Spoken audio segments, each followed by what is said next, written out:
Laure Mesmecker, donc agrégé de lettres, doctoresse lettres, maître de conférence à l'ICES, donc qui consacre ses recherches depuis sa thèse à Louis Massignon, à l'expression littéraire de sentiments religieux, notamment à travers l'étude de l'œuvre du poète Marie-Noël.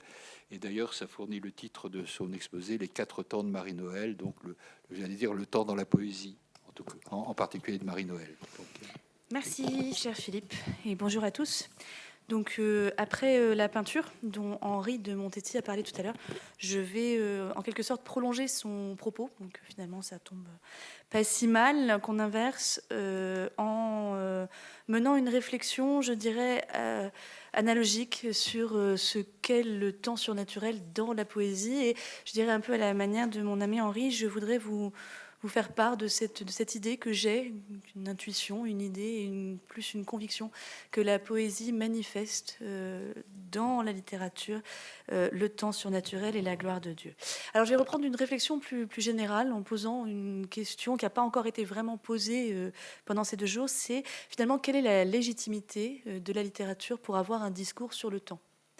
Est-ce que finalement ça ne va pas de soi ? Est-ce que la littérature de fiction, par exemple, peut nous apporter à côté de la philosophie ? Ça paraît pas évident. On a la philosophie, ça suffit peut-être. Et comme chacun sait, la question a commencé tout de même à se poser à la fin du 19e siècle.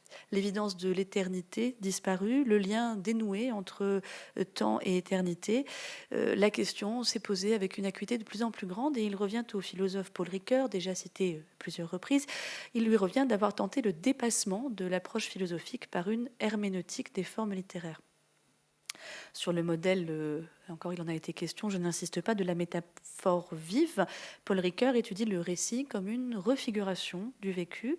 Et cette refiguration du vécu, elle a valeur herméneutique parce qu'elle entre de plein pied dans la constitution même de l'expérience temporelle. Donc ce livre de Ricoeur, Temps et récit, est une espèce d'opus extraordinaire qui tente une synthèse un peu folle de toute l'histoire de la pensée du temps. C'est une œuvre qui a ses limites ont été souvent soulignées, mais quoi qu'on en pense, il lui reste le mérite d'avoir fourni des outils, une terminologie pour penser les rapports entre le temps et le récit. Je vais laisser de côté cette question complexe qui ne m'intéressera pas directement, la question des rapports entre le récit littéraire et la phénoménologie du temps, et je vais la laisser sur une image de nouveau proustienne, celle du voyageur malade dans la recherche, qui, vous vous en souvenez, au début de la recherche, seul dans une chambre d'hôtel, voudrait que la nuit soit bientôt finie et que le jour arrive. Il croit que le jour est arrivé, mais il n'est que minuit. Il lui reste encore l'éternité d'une nuit à souffrir.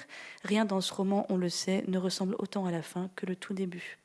Mais la critique proustienne est un très bon exemple du vertige de la critique littéraire sur la question du temps et récit. Car finalement, ça n'engage que moi, mais il est assez rare de lire quelque chose de très intéressant sur la question.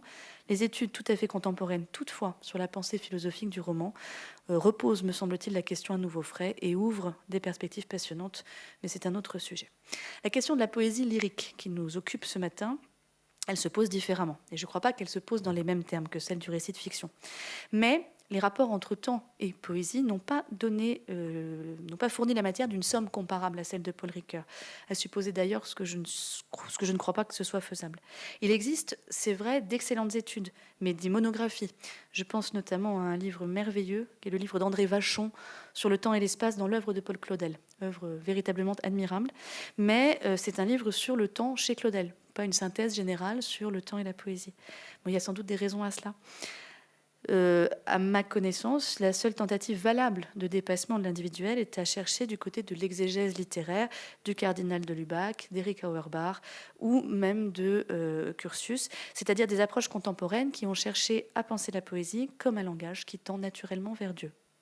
C'est cet héritage des grands romanistes chrétiens qui a permis au père dominicain Jean-Pierre Joshua, que je travaille beaucoup, et qui est disparu tout récemment, il y a 2-3 ans, de mener des recherches très poussées de théologie littéraire en recherchant, c'est fascinant son travail, en recherchant des étincelles de foi et puis les traces du Deus absconditus dans des textes de poètes qui manifestement ne croyaient pas comme Rimbaud. Ayez bien regardé, si on sort de ces sentiers, on tombe vite dans la fatrasie. Les propos amphigoriques qui imitent pauvrement Paul Valéry, des tautologies stupides, des idées faibles. Vous savez, la poésie est un temple de mystère, c'est le temps qui oublie d'être le temps, la porte d'or du rêve et autres stupidités, réminiscences pauvres de Nerval ou de Baudelaire. Alors, essayons de reprendre les choses, je dirais, de manière très scolaire et commençons par une évidence. C'est pas la même chose, à mon avis, de parler du temps quand on est un poète, quand on s'appelle André Chénier, que l'on écrit La jeune Tarentine à la prison de Saint-Lazare, la tête sous le billot, ou lorsqu'on s'appelle Victor Hugo, qu'on est un peu pépère et qu'on a tout le temps d'écrire la légende des siècles. Dans un cas comme dans l'autre, vous sentez bien que la perception ontologique du temps ne sera pas la même. Et le texte poétique va nous révéler de manière très belle dans les deux cas, des sensations ontologiques.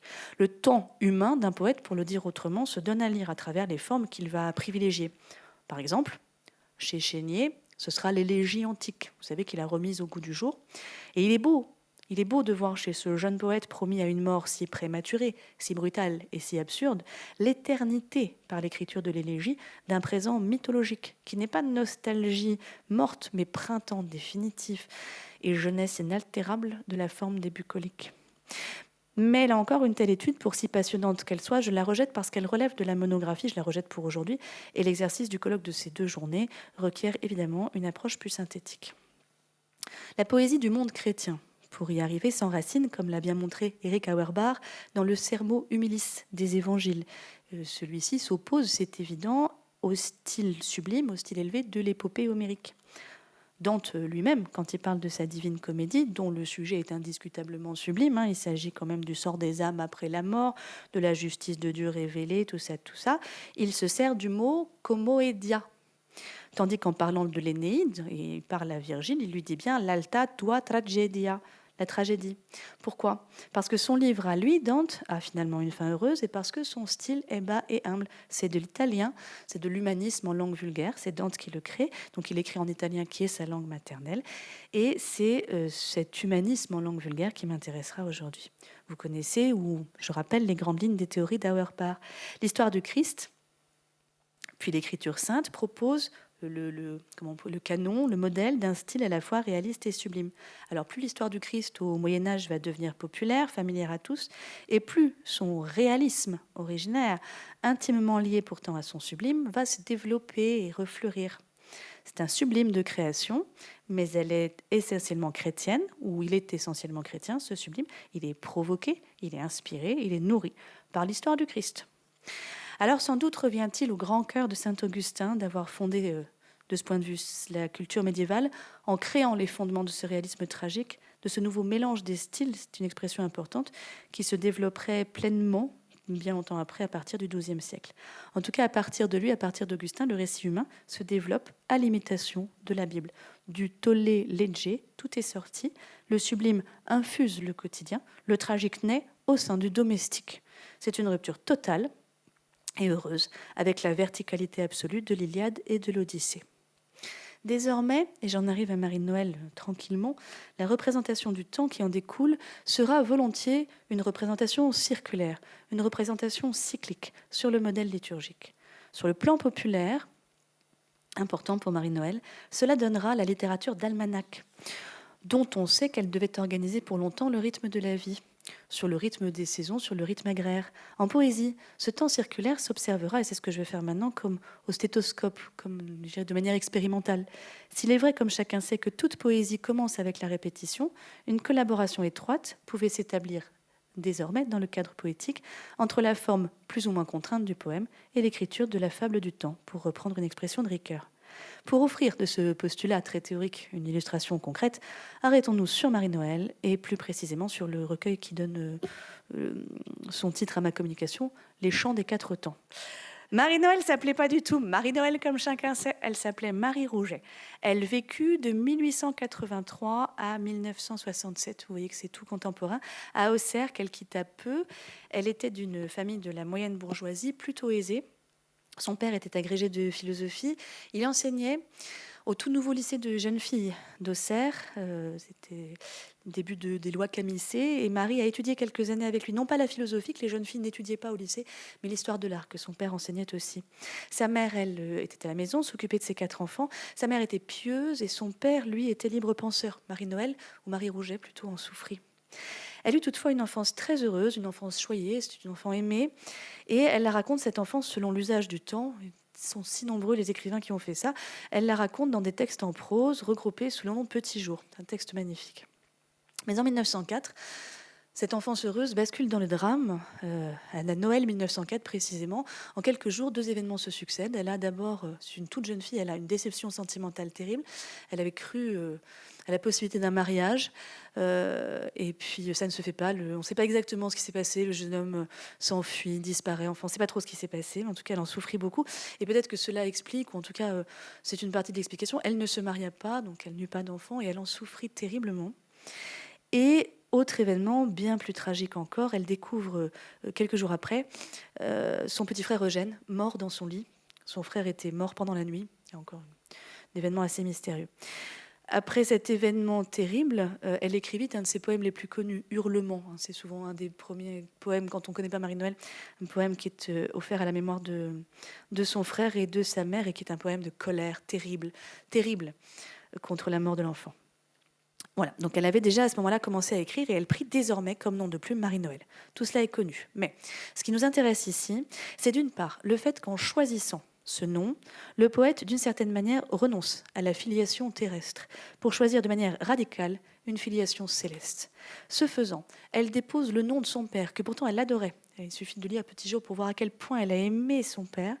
Mais elle quitte ce nom de Marie Rouget, qui est donc celui de son père, et de sa descendance, quoi, pour épouser celui d'une fête de l'Église, pas n'importe laquelle. Pour le dire autrement, et avec ses propres mots, elle quitte son nom de tous les jours. Et vous voyez ce que ça implique sur le plan du temps. Elle quitte son nom de tous les jours pour devenir poète et pour entrer radicalement dans une temporalité différente, celle justement de la nativité et des cycles liturgiques de l'Église. Cet acte est extraordinaire sur le plan symbolique. C'est un acte aussi qui doit garder, je crois, son mystère au sens religieux du mot. Tout au plus peut-on observer, parce qu'elle l'a dit elle-même, que cette entrée en poésie se fait donc par un changement de nom comparable à une prise d'habit religieux. Elle prend un nom de grâce. La filiation masculine des Rouget n'est pas refusée, loin s'en faut, encore une fois, mais elle est comme suspendue dans le temps poétique. On peut lire à ce sujet, elle a écrit dans ses lettres, dans sa correspondance notamment avec l'abbé Munier, elle en parle souvent, et je vous ai fait un petit choix de ce qu'elle dit. Elle dit par exemple, j'ai Noël, donc ça c'est en 1934, j'ai Noël non seulement dans mon nom, mais dans mes yeux, dans mon cœur, et c'est tout ce qui me reste, cette enfance-là du bleu de mes premières années. Ailleurs, j'aime tant mon nom de Marie-Noël, celui que j'aurais pris ou gardé à peu près le même si j'étais entrée en religion, Sœur Marie de la Nativité ou Sœur Marie-Noël. Et encore ailleurs, un autre correspondant, je vous en prie, ne mêlez à ce nom de Marie-Noël, ah oui c'est drôle ça, aucune idée de grandeur, ou alors vous n'y comprenez rien. Je l'ai choisi à cause de son air petite fille. Il ressemble à une joie d'enfant, à un jour de fête, à un sourire de pauvre, à tout ce que vous voudrez d'humble et de doux, mais à rien de majestueux ou de vénérable. Seigneur, si j'avais voulu me faire grande, je me serais appelée, voyons, Marie-Alma, ou Hildegarde de Bellecroix. Imposant, n'est-ce pas, ces prénoms, pour les gens qui en ont envie. Donc elle s'amuse un peu, c'est la fameuse espièglerie dont parle l'abbé Bremont à propos de Marie-Noël. C'est drôle. Et à noter, je trouve ça absolument bouleversant, son nom de poésie, Marie-Noël, figure sous son nom d'état civil sur sa tombe à Auxerre. Si vous allez voir sa tombe au cimetière d'Auxerre, vous voulez le caveau des Rouget, vous verrez Marie Rouget et en dessous Marie-Noël. Comment manifester de manière plus visible son entrée dans l'éternité des sept terres? État civil ouais, il y a les deux. Tu vois, tu as Marie Rouget. Donc, c'est le caveau des Rouget. Donc, il y a ses parents, ses frères, et puis Marie Rouget. Et en dessous, Marie-Noël en poésie. C'est libellé comme ça, Marie-Noël en poésie. Extraordinaire, hein? Ouais, c'est très beau. C'est très beau, et je ne peux pas croire que ce soit pas lié à une volonté ferme de dire quelque... Tu vois, c'était pas pour qu'on continue à acheter ses livres, hein, elle s'en foutait de ça, mais c'était vraiment pour dire, non, pour dire autre chose. Je crois vraiment pour manifester quelque chose d'invisible dans le visible. État civil, donc, je le disais, substitué, mais aussi temps substitué. au temps humain qu'elle vit dans la douleur. La vie de Marie-Noël n'a pas été une vie heureuse, même si elle n'avait pas de problème d'argent, tout ça, mais elle a vécu une vie très offerte aussi. Son père est mort un peu après la Première Guerre mondiale. Déjà, elle a vécu la guerre à Auxerre, c'était difficile. Elle l'a vécu comme dame patronnesse, c'était pas drôle non plus. Il fallait s'occuper beaucoup. Elle accompagnait les blessés à l'hôpital. Enfin, ils ont vécu des privations et tout ça. Puis ensuite, elle s'est occupée de sa mère pendant très longtemps. Sa mère qui était malade, pas très facile. Donc tout cela prenait du temps sur son écriture poétique. C'était une vraie douleur pour elle. Donc elle a vécu, et puis ce célibat, alors oui, et ce célibat qu'elle n'avait pas choisi et dont elle a souffert, mais jusqu'à la fin de sa vie, de manière très très douloureuse, quoi. Voilà, donc un temps humain, je disais qu'elle vit dans la douleur, dans la peine, quelquefois aussi dans l'impatience, la colère, elle se révolte, et elle va donc substituer en poésie un temps liturgique organisé autour de ce merveilleux jour de fête, cette expression est si belle, de ce sourire de pauvre qu'est Noël pour elle, en dépit d'ailleurs des souvenirs tragiques de Noël 1904, ou alors justement à cause des souvenirs tragiques de Noël 1904. Et moi je crois plutôt que c'est ça. Je crois qu'elle savait, comme vous le savez, comme nous le savons, qu'à Noël, comme dans les contes de Noël qui sont alors très à la mode. Tant d'écrivains ont sacrifié à ce genre du conte de Noël. On a l'impression que c'est très vieux, pas du tout. Des écrivains comme Selma Lagerlof, qui est un contemporain de Marie-Noël, a écrit des contes de Noël admirables.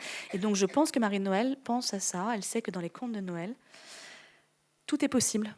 Et que toute souffrance apportée à la crèche avec des mains pures se transforme en or dans les mains de l'enfant Jésus. Voilà. Et j'en viens à la question des 4 temps de carême. Donc Marie-Noël, vous le savez ou pas, a été longtemps, c'est pas très longtemps qu'on s'intéresse à Marie-Noël, d'ailleurs on s'y intéresse pas tellement en fait. Marie-Noël a été très longtemps, on dirait, reléguée dans la sacristie. Elle est très peu éditée par exemple. C'est assez difficile de se procurer des livres de Marie-Noël.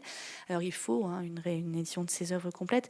Bon, c'était une femme, c'est vrai, elle était complètement en dehors des réseaux de sociabilité, de notabilité, je sais pas comment dire, vous voyez, provinciale, catholique. Elle semblait faite, c'est comme ça que je l'ai connue d'abord, moi, parce qu'il y avait toujours des citations dans les prions en l'église, vous savez, les petites citations qui y a au-dessus des... Voilà. Donc pour moi, pendant très longtemps, Marie-Noël, ça a été ça, donc un peu comme ma vieille tante Sylvie, quoi. Voilà. Qui je rends hommage ici, qui est charmante. Donc la critique aujourd'hui a complètement inversé la tendance, et quand on s'intéresse à Marie-Noël, c'est complètement de l'autre côté en général. Bon, c'est intéressant, mais c'est pour s'intéresser au dieu noir de Marie-Noël, à ses colères, à ses révoltes, à sa condition de femme opprimée, tout ça, voilà. Et puis au fait qu'elle avait horreur de la mort, ce qui n'est quand même pas une caractéristique tout à fait rare. Si vous voulez avoir un bon équilibre des deux approches, je me permets de vous renvoyer, en dehors de cette conférence, à la conférence de Carême qui a été donnée cette année. Les dernières conférences de Carême, c'est tout récent, par le père professeur Arnaud Montou, qui est prêtre du diocèse de Sens et Auxerre, et qui est le postulateur de la cause de béatification de Marie-Noël. Et il a clôturé les conférences de Carême, c'est les conférences de Notre-Dame, comment ça s'appelle? Les conférences de Carême, c'est ça, c'est les conférences de Notre-Dame. Donc, de Notre-Dame, oui, c'est ça, j'ai eu un doute. Et donc, c'est très ancien, évidemment, et la dernière conférence de Carême était consacrée à Marie-Noël, une espèce de bilan, de synthèse sur Marie-Noël. C'est une conférence admirable, hein? Et la seule femme. Oui, ça a été noté, mais c'était chouette quand même de finir là-dessus. Et vraiment, je vous renvoie, vous la trouverez très facilement sur YouTube. C'est une conférence, donc c'est long, les conférences de Notre-Dame, c'est 3/4 d'heure, 1 heure. Mais c'est magnifique, vraiment, je trouve que c'est magnifique. Et je trouve que l'abbé Montou, qui connaît très très bien Marie-Noël, c'est un des meilleurs connaisseurs aujourd'hui. Vous le connaissez peut-être, il enseigne à la Catho de Paris. Voilà, quelqu'un de très très bien. Et je trouve qu'il a justement un très bel équilibre des choses. Il explique très bien comment Marie-Noël a pu être à la fois une femme en souffrance et une sainte en devenir. Et qu'elle a pu... on a toujours, maintenant, on la montre toujours comme quelqu'un vraiment qui a subi sa vie, alors que, elle était aussi très joyeuse et très... voilà, donc vraiment, je vous renvoie à cette conférence. Et oui, et ne lire chez Marie-Noël, si vous voulez, que les morceaux tragiques, c'est pour moi vraiment, c'est couper en deux l'enfant du jugement de Salomon. Ça n'a pas de sens. Alors bon, le côté pas très marrant, elle s'appelait elle-même une fille du vendredi. J'en arrive à mes histoires de 4 temps. Pourquoi la fille du vendredi? Elle était née un vendredi, et elle était née un 16 février, le vendredi des 4 temps de Carême, ce qui était effectivement un destin en soi. Alors qu'est-ce que les 4 temps? Je le rappelle, les 4 temps, ce sont des jours de jeûne et d'abstinence que l'Église impose dans une même semaine. Et alors là où je reviens à mon propos initial, c'est un jeûne qui revient aux 4 saisons de l'année. Le principe des 4 temps, c'est ça, c'est étonnant. Et donc, ils sont calqués, ces 4 temps, sur un rythme finalement qui est un rythme agraire. Très, très ancien, évidemment. Alors, le jeûne des 4 temps, un jeûne sévère, a été institué pour expier les péchés commis dans chaque saison de l'année et aussi, au départ, pour obtenir de Dieu la conservation des biens de la terre et pour le remercier de ceux qu'on avait recueillis, donc des moissons notamment. Voilà. Et puis pour attirer sa bénédiction sur les ecclésiastiques. Voilà. Donc les 4 temps sont fixés au mercredi, vendredi et samedi. Pourquoi ? Parce que ces jours ont été sanctifiés par les mystères de la passion, de la mort et de la sépulture du Sauveur. Et donc évidemment, ce sont les jours qui sont les plus propres à exciter en nous l'esprit de pénitence. Donc ces jours-là, il faut observer l'abstinence et le jeûne. Et quand est-ce que ça a lieu ? Eh bien, pour la saison d'hiver, je me permets de vous le rappeler, à la semaine qui suit le 3e dimanche de l'Avent. Pour la saison de printemps, à la semaine qui suit le 1er dimanche de Carême. Donc, c'est celle où est né Marie-Noël. Pour la saison d'été, on ne s'en sort pas non plus si facilement. Hein. C'est à la semaine qui suit la Pentecôte. Et en automne, c'est après le 14 septembre, le mercredi qui suit le 14 septembre, fête de l'exaltation de la Sainte Croix. Ah oui, j'ai un truc. Le vendredi... J'ai une petite inquiétude. Pardon. Le vendredi des 4 temps de Carême, je l'avais noté en plus. La station est aux Saints Apôtres. Les ornements sont violets. L'évangile est celui de la piscine de Bézata. C'est un temps, pour le dire autrement, où le jeûne va redoubler le jeûne. C'est bien à cela que fait allusion Marie-Noël, qui a eu des problèmes avec la nourriture toute sa vie. Elle était probablement anorexique. Mais ça, c'est pas ce qui nous intéresse, c'est qu'elle rappelle, mais très régulièrement, dans ses poèmes, dans ses textes en prose et dans sa correspondance, l'anniversaire liturgique de sa naissance. Alors, c'est important pour tout le monde, mais y pensons-nous vraiment suffisamment ? L'anniversaire liturgique de la naissance de Marie-Noël, c'est quelque chose pour elle qui fixe, qui ordonne un destin. On pourrait dire que les 4 temps font partie des 3 ou 4 notions que Marie-Noël a tellement approfondies qu'elle a fini par ne plus vivre et écrire qu'à travers elles. Ainsi, en 1951, elle fait à son ami Raymond Escolier une étrange confidence que je vous lis. Qui sait si ma destinée ne va pas tout à l'heure, demain, se retourner dans son lit. Donc on est en 51, il lui reste encore 15 ans à vivre, elle c'est déjà une vieille dame. J'ai vu un signe dans le ciel. Et vous voyez, on renoue avec cette littérature d'almanach qu'elle aimait beaucoup. Mon jour d'anniversaire, donc le dies natalis, elle écrit souvent comme ça plutôt qu'anniversaire, un jour si fané qu'il n'a plus aucune couleur, s'est présenté cette année comme s'il était de nouveau mon jour de naissance. Mon jour de naissance, le 16 février 1883, était tombé étrangement sur le vendredi des 4 temps de Carême, le jour, le seul, triplement pénitentiel de l'année. Il faut dire que c'est pas de bol quand même. Hein. Depuis lors, cette conjonction singulière de la date et de la mystérieuse occurrence liturgique ne s'était jamais reproduite. Mais elle vient de reparaître au bout de 68 ans. Qu'est-ce que cela veut dire ? Aurais-je bientôt fini de purger ma peine terrestre ? Dieu seul le sait, moi pas. Mais ceux du ciel, depuis peu, m'entourent davantage, me sourient et je sens l'approche du pays. Le dernier recueil des poèmes de Marie-Noël porte le titre « Chant des 4 temps ». Donc, c'est un recueil magnifique, mais il faudra me croire sur parole puisque je l'ai oublié dans mon bureau. Mais vous irez le lire après, c'est très bien. Ce qui relie, donc le Chant des 4 temps, ce qui relie la fin au commencement, l'œuvre ultime, si vous voulez, et le jour de naissance, de février 1883. La tombe se relie au berceau et il place toute son œuvre de manière très belle sous le signe de cette période particulière. Le jeûne est comme l'état naturel d'Acédie d'une Marie-Noël, faite pour vivre chaque jour comme un jour des 4 temps. Son écriture même, on pourrait dire que c'est, j'en ai parlé dans d'autres articles, une écriture pauvre, comme on parle d'art pauvre. C'est une écriture. Elle a une expression que j'aime beaucoup, qui fait penser à Saint-Charles de Foucault. Elle parle de son écriture habillée en pauvre. Elle dit, je vous offre, au début des Chants de la Merci, je vous offre mon écriture habillée en pauvre. Et si je peux faire une petite confidence très personnelle, c'est précisément cette phrase-là qui m'a fait travailler sur Marie-Noël. Là, j'ai trouvé comme la clé et le chiffre de quelque chose qui m'a bouleversée. La poésie qui s'habille en pauvre, c'est quelque chose, c'est une idée que je trouve incroyablement belle. Et évidemment, incroyablement en résonance avec le sermon de l'Évangile, le sermon humaniste de l'Évangile. Donc, les 4 temps vécus dans son corps, d'abord, d'abstinence, de macération, puis aussi jusque dans la pathologie. Hein, je vous le disais, elle avait vraiment des difficultés terribles à manger. La nourriture la rendait malade, quoi. Voilà, ce qui est un état des femmes mystiques qui est très connu, qui a été très étudié, hein, le rapport très particulier des femmes mystiques avec la nourriture. Et Marie-Noël raconte d'ailleurs, hein, je ne vais pas trop sortir de mon propos, mais Marie-Noël, je suis pressée peut-être.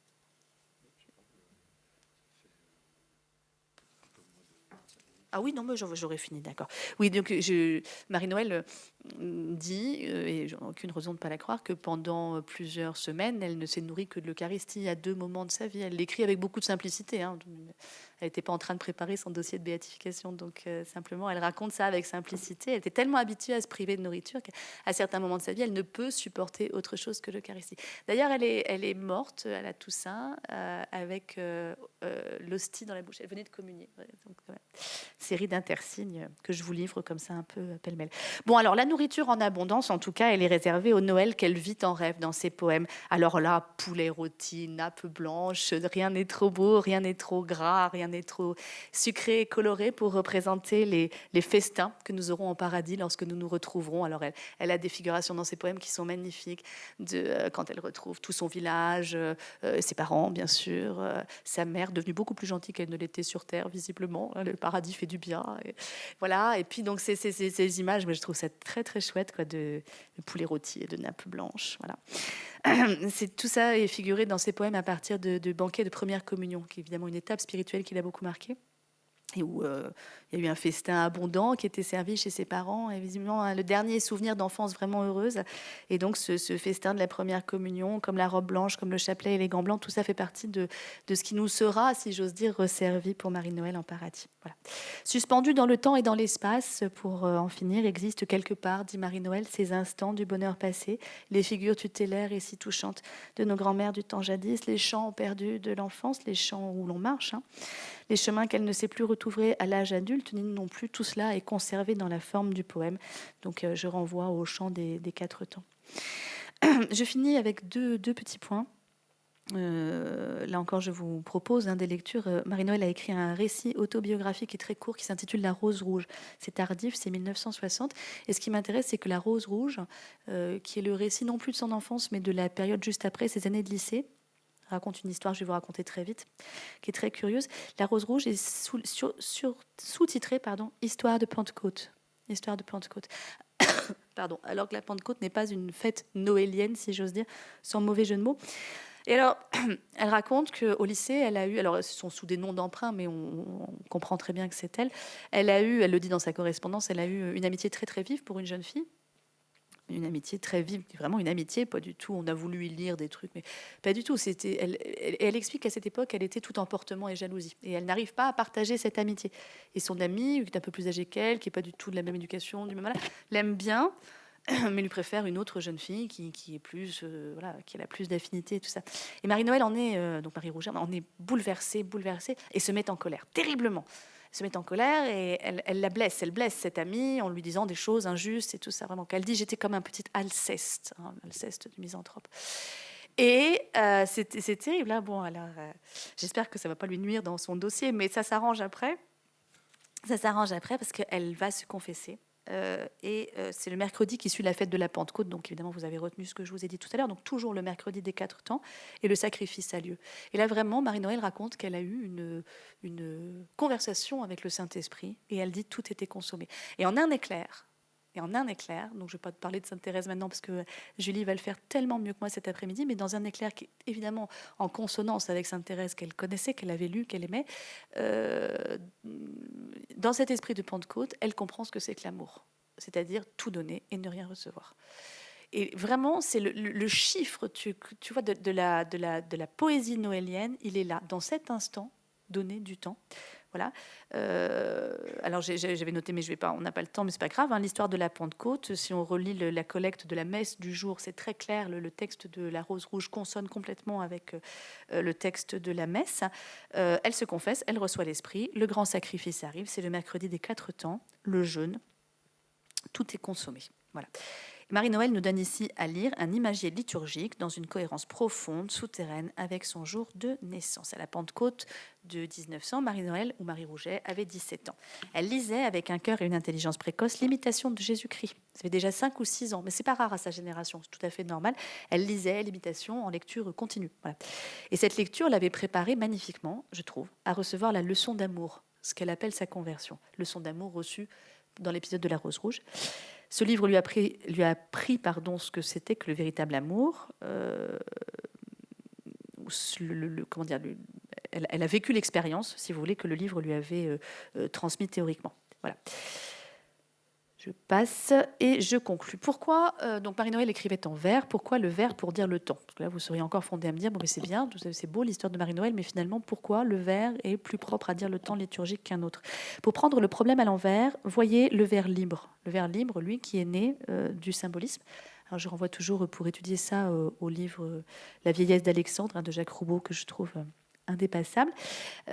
Voyez le vers libre et vous comprendrez tout de suite le sens de mon propos. Il y a des réussites incontestables dans le vers libre, il y a des choses très belles, des choses que j'aime beaucoup, mais ce sont des réussites, à part peut-être Péguy, mais je suis même pas sûre, parce que Péguy, c'est un christianisme quand même tellement particulier, comme Léon Bloy.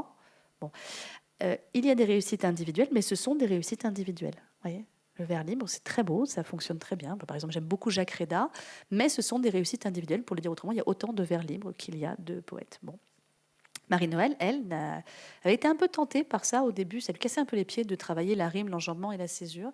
Donc les premiers poèmes qu'on a, qui n'ont pas été publiés, s'appellent Les chansons de Cendrillon. C'est un peu n'importe quoi, c'est très beau. Mais les gens qui ont lu ça, donc elle avait son père et puis son parrain qui était agrégé de lettres aussi, disent mais ça va pas du tout, il faut que tu travailles l'alexandrin, l'octosyllabe, le décasyllabe, faut que tu arrêtes de faire des coupes n'importe comment, faut que tu places ton accent à la fin de l'hémistiche, machin. Donc elle ronchonne un peu, mais elle travaille dur pendant 2 ou 3 ans. Et puis les recueils qui vont paraître à partir de là, donc à partir de 1905-1906, sont des recueils d'une maîtrise formelle très importante. Et pour cette contrainte du vers, elle l'a choisie, vraiment. Elle l'a choisie. On n'a pas beaucoup d'exemples comme ça de poètes qui ont choisi. Elle a choisi comme un chemin de vertu. J'insiste beaucoup là-dessus. Elle a choisi de travailler le vers comme un chemin de vertu.